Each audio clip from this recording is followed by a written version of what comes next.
juste parce qu'elle avait maudit une camarade la veille.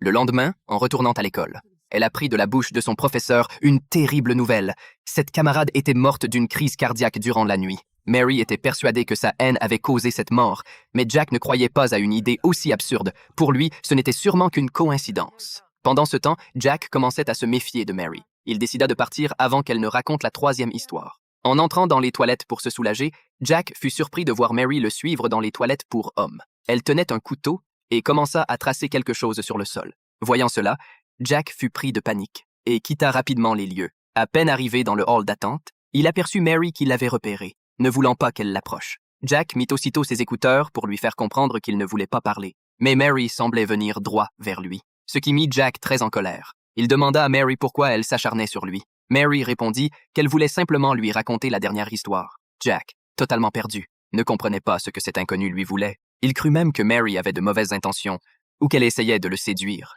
Ses suppositions firent éclater de rire Mary. Elle sortit son passeport pour prouver qu'elle était quelqu'un de bien et expliqua qu'elle voulait juste finir son histoire. Jack, à contre-cœur, accepta d'écouter la suite, car il voulait enfin comprendre ce que Mary cherchait vraiment.